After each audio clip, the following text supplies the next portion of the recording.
আজকে আমি মাছ রান্না করবো, পুঁই শাকের তরকারি। যে মশলাও তৈরি হয়ে গেছে। যে মাছটা করবো আজকে রান্না। আমার মাছের মাথা দিয়ে পুঁই শাকের ঘন্টটা হয়ে গেছে তৈরি। এবার আমি মাছের ঝোলটা বানাবো। নতুন তেলটা দিয়ে দিয়েছি, আলুগুলোকে ছেড়ে দেবো তেলে।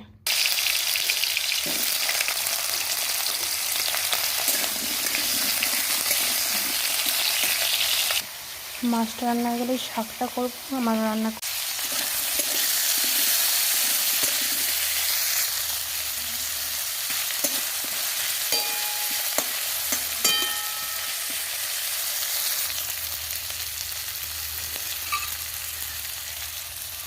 যে আদা বাটা, রসুন বাটা, জিরে এতে আছে, আমি এটাকে দিয়ে দেবো সবটা। এবার আমি পরিমাণ মতো একটু হলুদ গুঁড়ো দিয়ে দেবো,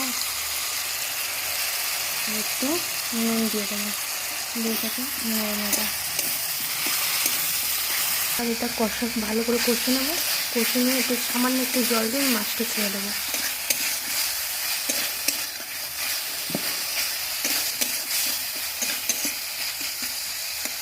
বন্ধুরা দেখো বাইরের ওয়েদারটা, আজকে বৃষ্টি হবে মনে হচ্ছে, মেঘলা ওয়েদার হয়ে আছে কদিন ধরে। চলো আমার রান্নার দিকে চলে যাই, দেখি কত দূর এগোলো। এটা আমার প্রায় কষা হয়ে গেছে।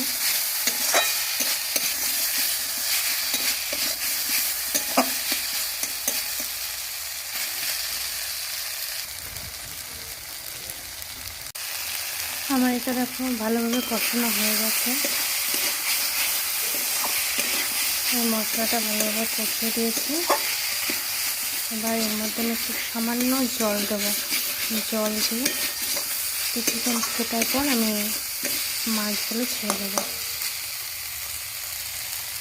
বন্ধুরা দেখো আমাদের এটা আঁচের উনুন, এই আঁচের উনুনটাতে আমার রান্নাটা আজকে হচ্ছে। আচ্ছা দেখো আমার আঁচের উনুনটা, এই যে আমার রান্না হচ্ছে।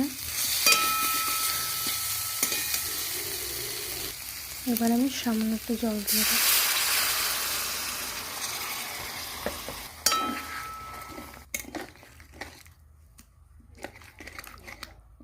এবার কিছুক্ষণ ঢাকা দিয়ে রেখে মাছগুলো দিয়ে দেবো।